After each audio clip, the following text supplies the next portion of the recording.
நம்ம channel video போட்டோன்னே உங்களுக்கு மெசேஜ் ஒன்று விரும்புனீங்கன்னா இந்த வீடியோவை யூடியூப்ல பார்த்தீங்கன்னா சப்ஸ்கிரைப் பட்டனை கிளிக் பண்ணுங்க. கூடவே அந்த பெல் சிம்லையும் மறக்காம கிளிக் பண்ணுங்க. ஃபேஸ்புக்ல பார்த்தீங்கன்னா அது பேஜை லைக் பண்ணிக்கோங்க. அதுக்கப்புறம் அந்த ஃபாலோயிங் பட்டனை கிளிக் பண்ணும்போது சீஃபஸ்ட் ஆப்ஷனும் கிளிக் பண்ணிக்கோங்க. சரி, வாங்க வீடியோக்குள்ள போகலாம். கும்பகோணம் அருகே திருவிடை மருதூர் தாலுகா புளியம்பேட்டையை சேர்ந்தவர் தான் உதயச்சந்திரன். வயது 33. இவருடைய மனைவி தான் வேம்பு, வயது 27. இந்த தம்பதியினர் கடந்த பிப்ரவரி மாதம் 18ஆம் தேதி காரில் முகமுடி அணிந்து வந்த மர்ம நபர்கள் வீட்டுக்குள் புகுந்து உதயச்சந்திரனையும் வேம்புவையும் தாக்கி கத்தியை காட்டி மிரட்டி அவளிடம் இருந்து 15 சவரன் நகை, 2 குத்துவிளக்கு, ஐபோன் போன்றவற்றை கொள்ளையடித்து சென்றனர். இது குறித்து வேம்பு திருவிடை மருதூர் காவல் நிலையத்தில் புகாரும் அளித்தார். புகாரின் பேரில் திருவிடை மருதூர் காவல்துறையினர் துணை கண்காணிப்பாளரான ஜாபர் சித்திக் தலைமையில் தனிப்பிரிவு காவல்துறையினரான உதவி ஆய்வாளரான ராஜா, தலைமை காவலரான விக்கி மற்றும் காவல்துறையினர் கொள்ளையர்களை தேடியும் வந்தனர். மேலும் வேம்பு மொபைல் எண் மற்றும் கொள்ளையர்கள் பயன்படுத்திய கார் நம்பரை கொண்டு ஆய்வும் செய்தனர். அப்போது அந்த எண்ணில் இருந்து தஞ்சாவூர் பர்மா காலனி பகுதியை சேர்ந்த வித்யா என்பவரிடம் கொள்ளையர்கள் தொடர்பு கொண்டு பேசியிருந்ததும் தெரியவந்தது. இதையடுத்து வித்யாவை காவல்துறையினர் பிடித்து விசாரணை செய்தனர்.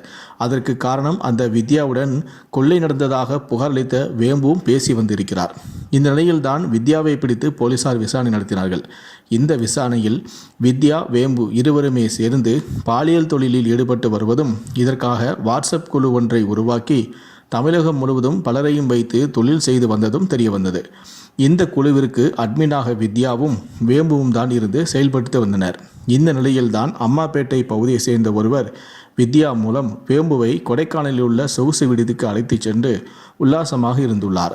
அப்போது அந்த நபரிடம் பணம் பறிக்க திட்டமிட்ட வேம்பு தனது கணவரான உதயச்சந்திரனை சொகுசு விடுதிக்கு வரவழைத்து தன்னுடன் அந்த நபர் உல்லாசமாக இருப்பதை வீடியோ எடுத்து வைத்து அவரை மிரட்டி 8 லட்சம் ரூபாய் வரை பணத்தை வேம்பு பெற்றுள்ளார்.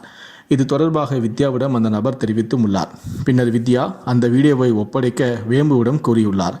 ஆனால் வேம்பு அந்த வீடியோவை ஒப்படைக்கவும் இல்லை, அதனை டெலீட் செய்யவும் இல்லை.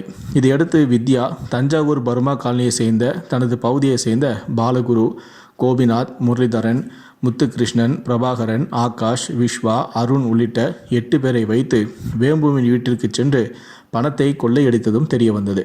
இது தொடர்பாக வித்யாவை கைது செய்த காவல்துறையினர் அவர் அளித்த தகவலின் பேரில் 8 பேரையும் நேற்று அதிரடியாக கைது செய்தனர். மேலும் இதை அறிந்து தலைமறைவான வேம்பு, அவரது கணவரான உதயச்சந்திரனையும் கைது செய்து 11 பேரிடம் தற்போது போலீசார் தீவிரமான விசாரணை நடத்தி வருகிறார்கள்.